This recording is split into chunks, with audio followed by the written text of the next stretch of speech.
नमस्कार मित्रों, हमारे हिंदू धर्म में नागों को एक उच्च मान्यता दिया गया है। पुराणों से लेकर पौराणिक कथाओं में भी इनका वर्णन किया गया है और हम सब आज भी बड़ी श्रद्धा से नाग पंचमी मनाते हैं।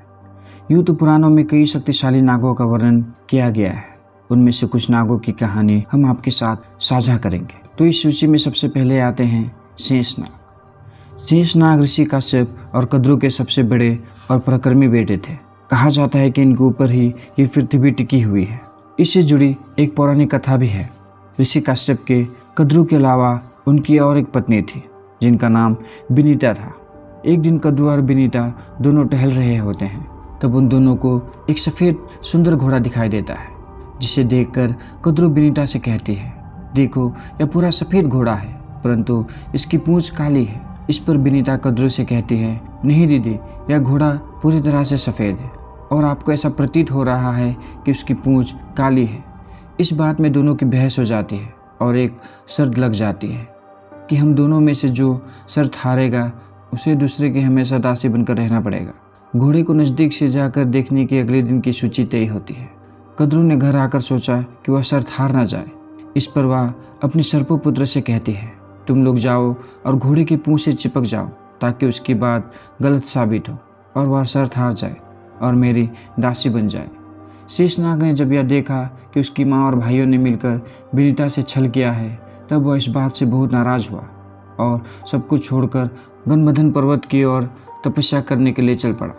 इस तपस्या से प्रसन्न होकर ब्रह्मा जी प्रकट हुए और बोले, हे शेषनाग, तुम्हारे इस संयम और तप से मैं बहुत प्रसन्न हूँ। अब मेरी आज्ञा से तुम्हें पूरे ब्रह्मांड के हित के लिए एक कार्य सिद्ध करना होगा, जिसे मैं तुम्हें अब बता रहा हूँ। यह पृथ्वी वन सागर पर्वत से हमेशा हिलती डुलती रहती है। तुम इसे इस प्रकार धारण करके स्थिर हो जाओ जिससे यह एक ही जगह अटल हो जाए। शेषनाग ने कहा, हे ब्रह्मादेव, आपकी जैसी आज्ञा है उसी अनुसार इस पृथ्वी को मैं उसी तरह धारण करूँगा जिससे ये हिले डुले नहीं। आप इसे मेरे सिर पर रख दे।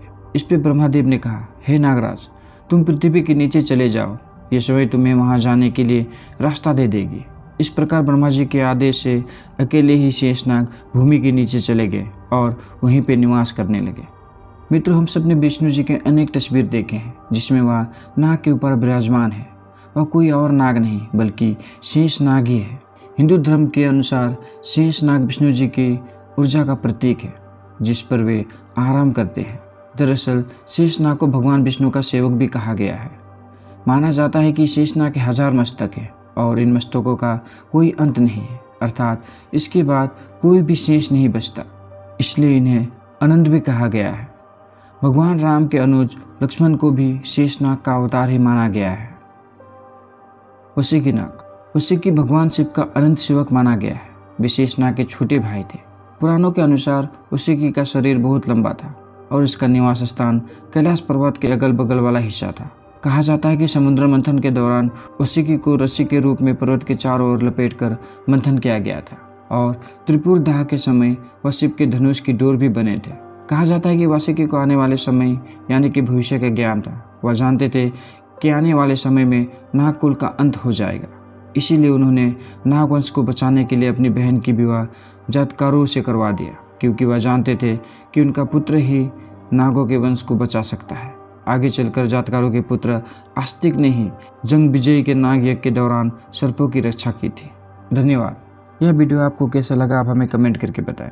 वीडियो को लाइक और शेयर करें और हाँ, हमारे चैनल को भी सब्सक्राइब जरूर करें, क्योंकि ज्ञान बांटने से बढ़ता है।